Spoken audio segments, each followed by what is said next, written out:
Good morning, everyone. I'm Rhonda Pringle, Market President and Publisher of the Baltimore Business Journal. Welcome to the Baltimore Business Journal's CEO of the Year and Power 10 Awards. We'd like to thank our partner sponsor, the ARC Baltimore, and awards partner, Allegram.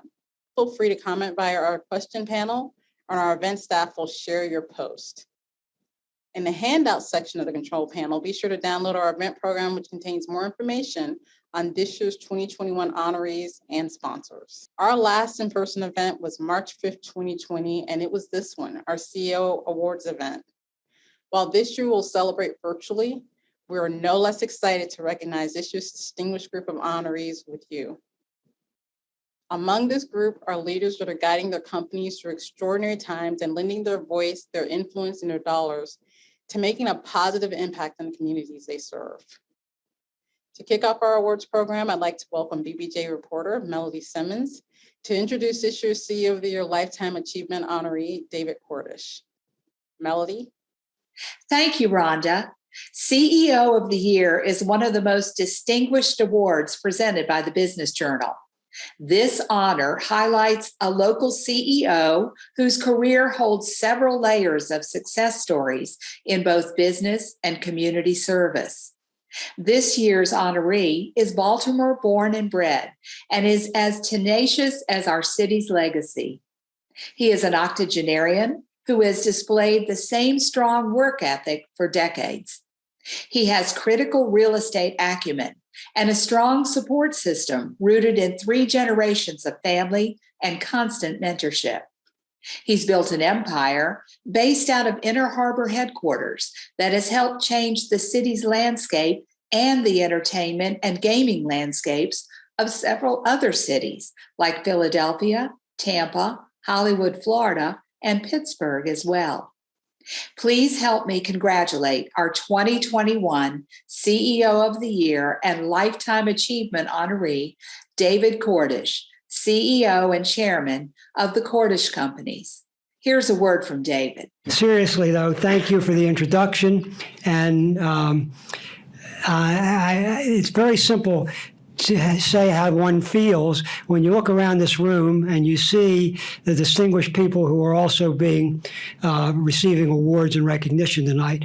All of them are civic leaders and economic powerhouses and have done a lot for our city. So to be included among them is an honor and humbling. It's nice to have that honor. And the only other part of it that I need to really comment on is it's a little confusing to me because, as Rhonda said, it's a Lifetime Achievement Award. It kind of sounds like it's over, like you're not working anymore. Now, I have to tell you that I'm just starting. I'm just warming up.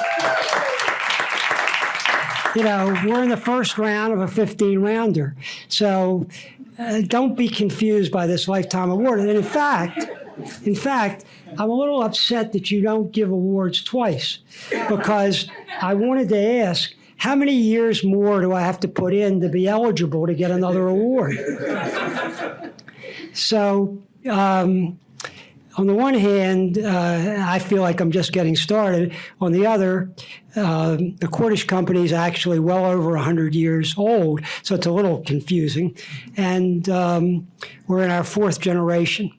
And actually, I'm happy to say a 5th generation just joined us. And I'm often asked, how did you all do it? And it keeps going and you're able to keep passing it down. And we're now all over the country and we're in about 6 or 7 different businesses. I can only say I wonder at it myself, but there are 2 things that contribute to it, I think. One I've alluded to. We have a lot of family members who were the reason why I'm standing up here today getting this award. It takes a village. And with me, I need the Marines and the Army and the Navy. And I've got them. What I would say as to how we've been so successful, there are 2 reasons.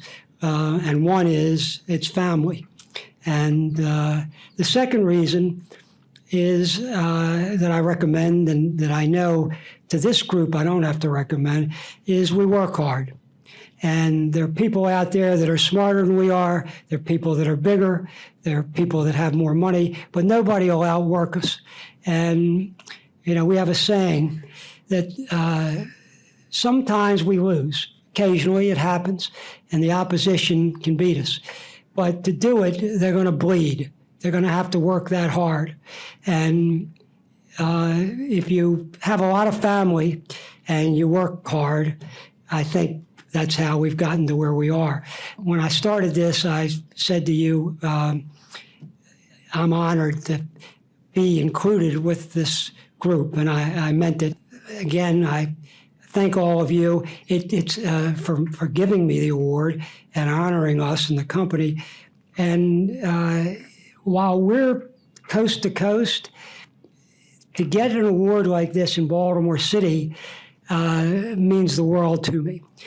I'm a Baltimore City boy. I was born here, raised here, went to 12 years of public school here, graduated City College, and then walked down the street to Johns Hopkins, then went to the University of Maryland Law School downtown. Our corporate headquarters is in the power plant. And Baltimore City will always be not only in my heart, but right now it needs to be in our prayers. It needs to have more of you as leaders to bring it back and to bring it to its full potential. And it's the Baltimore Business Journal, and doing this kind of thing is helping. And all of us have just got to figure it out. But getting this award in this city today is very meaningful, and thank you all. And now let's listen to a wide-ranging conversation I recently had with David. He spoke of his faith in cities despite the pandemic's impact, the ongoing growth of the Cordish Companies, and what the future may hold for his beloved hometown of Baltimore. So we're meeting up today with David Cordish to chat a little bit about his career to date and all the accomplishments that he has racked up as chairman of the Cordish Companies. David, welcome and congratulations on the Lifetime Achievement Award. Thank you. I doubt that I deserve it, but it's very nice to have anyway. When it's on my resume, they'll never know whether I deserved it or not. It'll just read well. So thank you. And thank you for the honor. Well deserved. You credited so much of your company's success to your family and its great support over the years. Talk a little bit about that closeness with your sons and your other relatives and the support and how it's helped you to shape the leadership team at the Cordish Companies. Well, it's a very good way to start this conversation because I can't think of anything that's been more important to our success.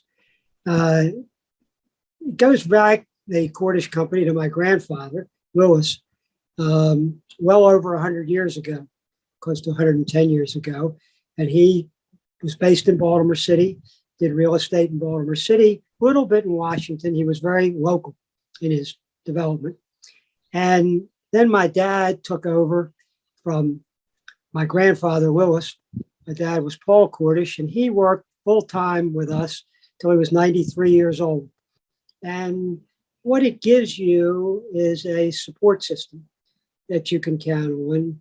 Very helpful. That's all I can say. People you can count on, people you can trust, people you can keep talking to. People always have your back, and their owners.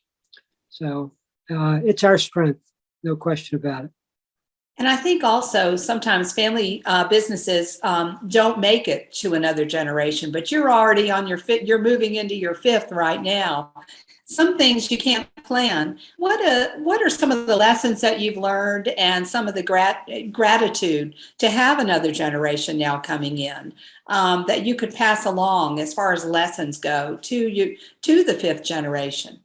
Well,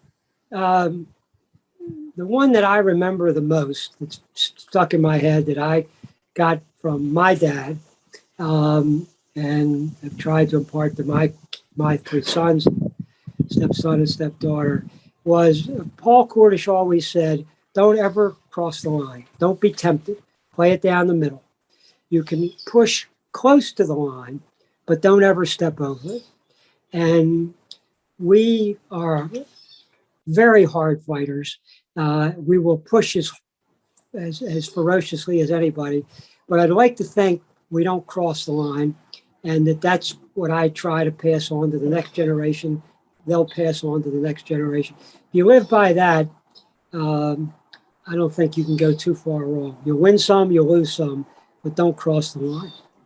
And you're talking in sports metaphors here, and you are an athlete. And I think growing up playing lacrosse and basketball and a lot of the other games that you played taught you some of these lessons that you've been able to put into business. Talk a little bit about melding the two. Right now, as you look back, some of the lessons of your youth. Great point, great question. You'll have trouble asking a better question than that one because that's knocked out of the park. We are sports nuts, all of us, and it goes back and continues. So I played lacrosse for Johns Hopkins. We won national championships. My kids were all D1 athletes, all of them. 2 at Princeton, 1 at Penn. You learn from sports a couple of things which might sound contradictory, but you learn them both from sports. You learn to compete, and you learn to stand on your own 2 feet and how to compete. And when you're out there, you have to play by the rules. And the rules are very clear. What's a penalty? What isn't a penalty? How long you get to play? That's one of the great things about sports. On the other hand, you also learn teamwork. If you're just out there, I'm playing lacrosse at Hopkins, I'm going to think, all right, I'll play by the rules and I'll fight as hard as I can. And you're not a good teammate, you're not going to succeed. Sports is a great teacher for business. I can't think of anything better. And a good equalizer as well, later on down the road. No question about it.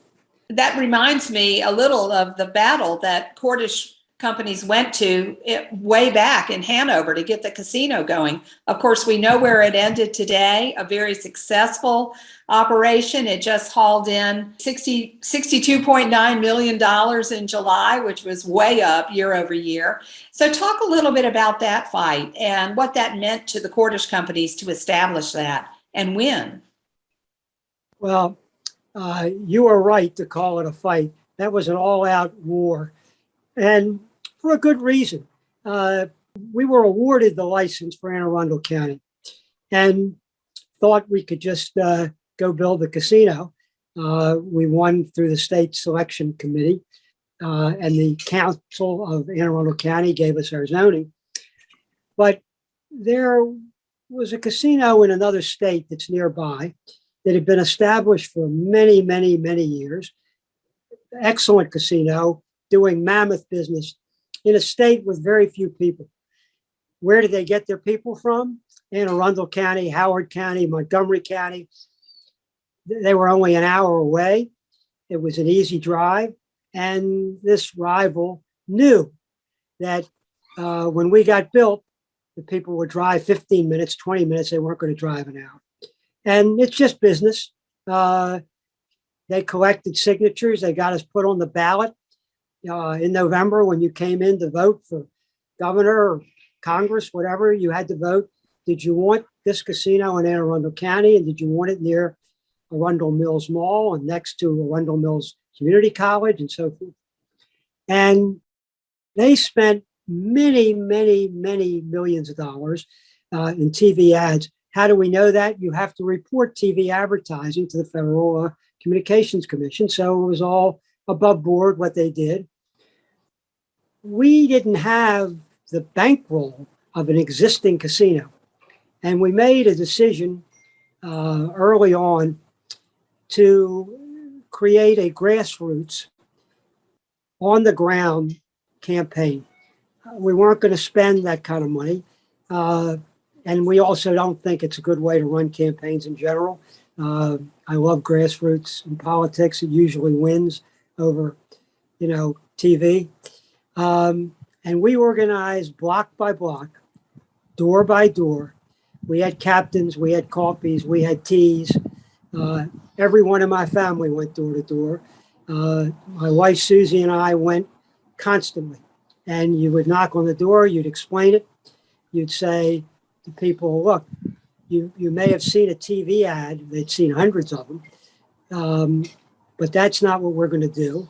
It's not going to be in the mall. It's going to have its own building. You have to be 21. We're going to hire, thousands of employees. And by the way, it wasn't just the family and the company. The policemen of Anne Arundel County on their off time, the firemen from Anne Arundel County, the school teachers, everybody went door to door. And we educated the public on what, in fact, we've become. So what we've become is the largest employer, not only in the county, we're one of the couple largest in the state. We have just a shade under 5,000 employees at the casino, at the hotel, at the live event center, at all the restaurants, at the live performance. And when I say 5,000, these are good paying jobs. These come with complete health benefits, with a medical clinic for the entire family that's free. It's at the casino, you just come in. When we were closed for 90 days last year because of COVID, we turned the entire apparatus, the entire event center into a vaccine center for the county. And of course, no charge. And it worked. The gaming tax that we pay the state is almost $1 million a day, every day for 10 years now. It's based on a percentage. So some days it might be 980,000 a day. Some days it's $1.1 million. But that's just the gaming tax we pay the state education fund, $1 million a day. Then we pay real estate taxes. Then we pay sales taxes. Then we pay employee and income taxes. So when you add it all up to the county, our annual, not real estate, just gaming tax is almost $25 million now. So we're, as we promised during that war to get the vote, we won it by almost 70% at the end. We are a massive taxpayer and a massive employer, and highly profitable. And it's led to other casinos. This, by the way, was our third casino. Wasn't our first rodeo. We built the two most profitable casinos in the history of the United States in partnership with the Seminole tribe in Florida. One in Tampa, one near Fort Lauderdale. And that's what equipped us to do Maryland Live. But it's worked fantastically, and to be honest, even better than we promised or we thought, because it's also one of the top 3 or 4 in the whole country as to revenue and jobs and taxes and everything else. So it was a great experience. How do you see, the entertainment industry? How does Cordish view that coming out of COVID? What's your take on that? It's really a work in progress, isn't it? It certainly is. I mentioned earlier that we have a division that Reed Cordish heads called Entertainment Concepts Incorporated. And unlike most developers, we actually, in a sense, are our own tenant. So we run entertainment projects. We run restaurants and clubs and live performance and comedy and jazz. And we are the tenant. Sometimes, most of the time, to ourselves, we're the landlord and the tenant, but sometimes increasingly for third parties, other developers who call us. Now, it was a terribly difficult 14, 15 months because of COVID. Our live performance venue, these large gatherings where you have 4, 5, 6,000 people at a concert, were closed for over a year. Many of the restaurants were closed, maybe outdoors, and it's slowly all coming back. I'm optimistic that if everybody would just get vaccinated, we're through this. I really want to talk about your hometown. I know how dedicated you are. And what's your take on Baltimore today? What is the state of the city downtown? I'm a Baltimore City guy. I grew up in the city, I went to 12 years of public school in the city, graduated from City College, walked up the street and went to Johns Hopkins. My sons all have homes in the city to this day. I love the city. Our business and headquarters is in the power plant across the street from you. But it's not a great story, Baltimore City today. And it's a shame. And it doesn't have to be, because we have the bones to be fantastic. We have crime that's ridiculous, that's out of control. And we've had administrations, and I'm not talking about the present one. You can't be critical. The present one, Mayor Scott just got there, and let's see what he can do. But we've now had a long period of leadership, political in the city, that didn't support the police, didn't understand what crime was doing to the city. You can't stand down. You've got to provide safety in the neighborhoods. You've got to provide it downtown. There is no dichotomy. We've got to help the neighborhoods, but the neighborhoods is not where you have jobs. That's where we all live. Right. You've got to have jobs downtown. They're not competitive, as some prior administrations have tried to play it. They have to work. We have to support both. First place to start is to support the police. Police, of course, have got to be fair. They've got to impartially. You've got to support them, though. You've got to help them, though. And then they've got to enforce the law so that people are safe and people come downtown. We have unbelievable assets here. Our rents for residential, our rents for office, our rents for retail are a fraction of DC, a fraction of our competitive cities. We've got to take advantage of. You know, it's a tale of two cities. We've got to get our act together. It starts, I think, with the politics, and it starts with public-private. Your downtown retail is, by and large, whether you're on Pratt Street or you're over at Howard Street or whether you're in Harbor Place. Harbor Place has been in bankruptcy for almost 3 years. I know. That's way before COVID. We need to talk a little bit about that. What's your solution for Harbor Place? Are you, as a developer with your headquarters right around the corner, interested in Harbor Place? Could you work your magic over there? No. Look, the problem at Harbor Place is endemic. It's much larger than Harbor Place. It goes up Pratt Street, it goes up Howard Street, and it goes to a lot of the city's retail. So what the media, some of the politicians like to say is it's the wrong developer. Look, he's not a friend of mine. I met him once in my whole life. It's one developer. The Cordish Company can't just walk in and take over Harbor Place and fix it. I can't do it. It's a public-private undertaking. Pratt Street needs to be public-private. Turning around the office needs to be public-private. There's got to be a partnership. We do it with cities all over the country. All over the country. We're in St. Louis. We're in Kansas City. We're in places that have, less advantages than Baltimore City has.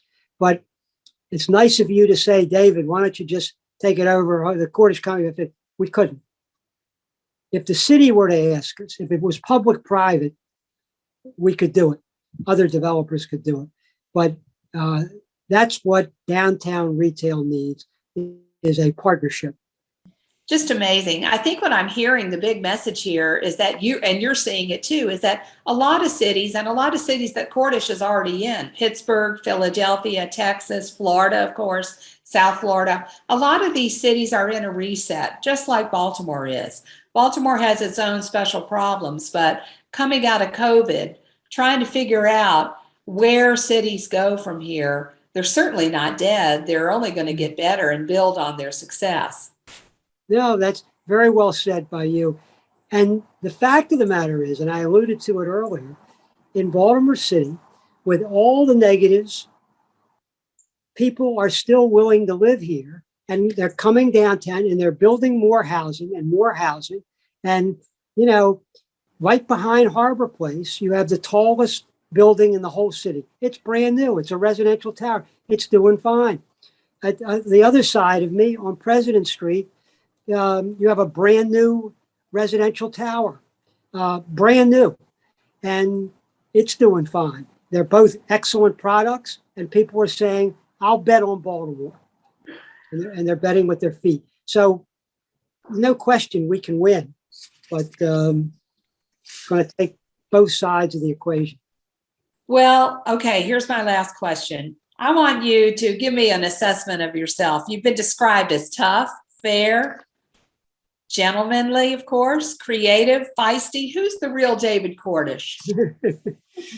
Well, I think you touched on a lot of it. I don't think it's that simple to describe any of us. I'm a competitor, and I want to win. I think if I had to say one trait, and I've tried to imbue it in the company, I'm going to outwork most people, and our company is going to outwork you. Somebody may be smarter than I am or smarter as a company. Some company may be bigger, they may be richer.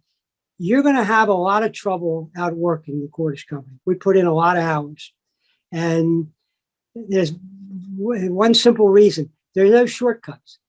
Everything in life, you run a very good publication, you know it's attention to detail. You've got to pay attention to the little things. I like to tell these youngsters when I interview them, they want to come work at I say, why do you want to come work here? Well, you build these beautiful buildings. I said, yeah, we fix potholes. What, you know, and, you know, when you see a piece of trash on the ground, don't walk by it, bend over and pick it up. It's the attention to detail. It's the work. And I think that's been my guiding philosophy. Just work harder than the next guy and pass that on to your kids, but then pass it on to the next generation and all the other employees.